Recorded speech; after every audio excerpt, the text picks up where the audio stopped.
Hello అండి, అందరికీ welcome back to our channel. ఇదైతే పండగ నెక్స్ట్ డే రోజు కన్నవ బ్లాగ్.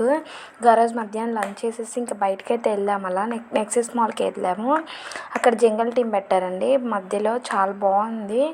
అంటే మొత్తం బొమ్మలే కానీ అవి కదులుతూ ఉన్నాయి మంచిగా. అంతే చూస్తే రియల్వా అన్నట్టుగానే అనిపిస్తాయి, కానీ రియల్ కాదు. లైన్ ఎంత కదులుతుందో. మా వాడైతే ఫుల్ భయపడేస్తున్నాడు అవన్నీ కదిలేసరికి నిజంవేమో అనుకొని. ఇంకా నేను ఎత్తుకొని చూపిస్తూ ఉన్నాను, అయినా కానీ ఉండట్లేదు, ఏడుస్తున్నాడు వెళ్ళిపోదాం అనేసి. టికెట్ వచ్చేసి ఒక్కొక్కరికి 150 అండి, ఇద్దరికి. పెద్దవాళ్ళకి అయితే, చిన్నపిల్లలకి అయితే ఏం లేదు, మా ఇద్దరికైతే 300 అయ్యింది.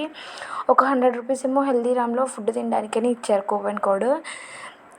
కానీ మనీ అయితే వేస్ట్ అనిపించిందండి. మా వాడైతే అసలు చూడలేదు. అంటే చూసే పిల్లలకైతే బాగుంటుంది, 6 years 7 years వాళ్ళకైతే. మా వాడు చూడలేదు కదా, ఏడ్చేసాడు. మేము ఎక్కువసేపు కూడా ఉండలేదు, జస్ట్ అలా ఒక రౌండ్ వేసేసి వీడియో తీసేసి వచ్చేసినాం బయటికి.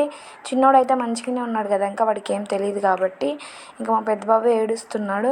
ఇక్కడ మధ్యలో పెయింటింగ్ టీం కూడా ఉంది, పెయింటింగ్ కూడా వేస్తున్నారు పిల్లలకి. ఇక్కడ బాగున్నాయండి, అంటే అన్ని కదులుతారు, రియల్గా లాగానే అనిపించేస్తున్నాయి చూస్తుంటే. ఇంకా మా వాడు ఏడుస్తున్నాడని బయటికి వచ్చేసినాం. వాడికన్నా చిన్న చిన్న పిల్లలు మంచిగా చూస్తున్నారు. వీడు ఎందుకు ఏడుస్తున్నాడో ఏం అర్థం కావట్లా. మంచిగా టీవీలో రోజు చూస్తూ ఉంటాడు, మంచిగా ఎంజాయ్ చేస్తాడని వెళ్ళినాము. ఇక్కడ నేను పైనుంచి ఎంత బాగా కనిపిస్తుందో, అనవసరంగా మనీ వేస్ట్ అనిపించింది.